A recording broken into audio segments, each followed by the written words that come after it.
Destin here with another look at Mass Effect Andromeda for IGN First. Today, we're looking at the Tempest.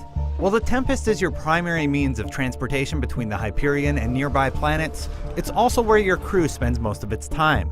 Fans of the narrative aspects of Mass Effect will find interesting conversations after missions and emotional responses true to each crew member's character.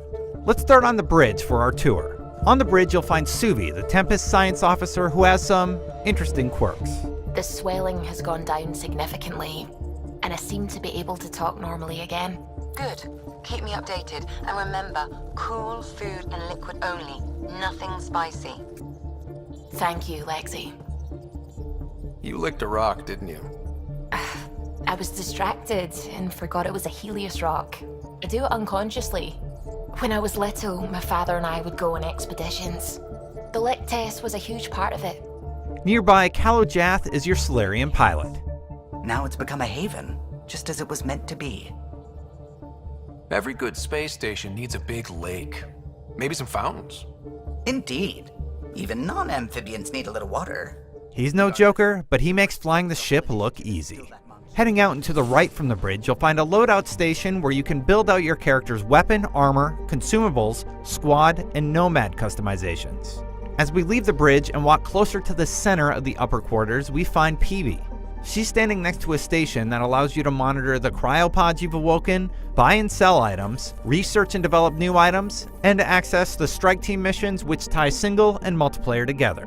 Today we're focusing on characters though. Let's see what Peavy's up to. How are you getting along with the team?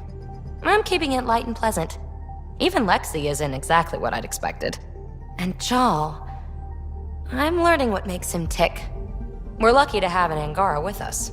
Liam was a very calming presence on the Tempest when we played. He's always keeping the crew in check. Luckily, I have the perfect way for people to unwind. Movie night. Taking a breather for a good movie? I could get behind that. Best part is, it doesn't need to be good.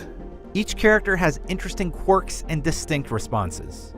Above Peavy's location, you'll find a VidCom terminal for important messages and a poker game log about the crew's regular games. Below this spot, you'll find the Nomad with Drac and Gil nearby.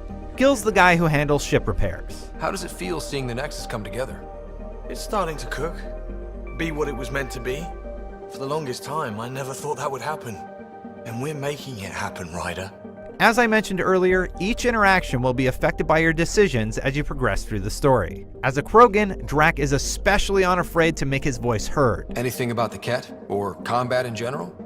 Well, common Ket are pretty straightforward. Hit them hard enough, they die like anything else.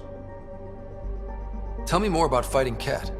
Wraiths are sneaky little shits, like the ghost up behind you when you least expect it.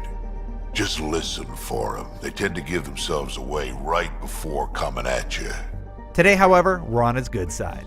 Vetra is down on the lower level. Kadara is a lifesaver. I'd promised some people some things I wasn't sure I could get.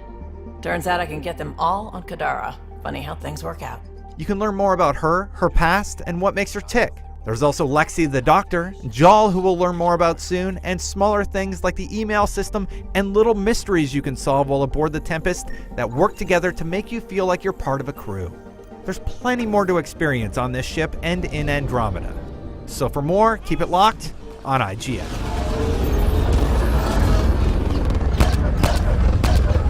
Ryder, now! We've got to go!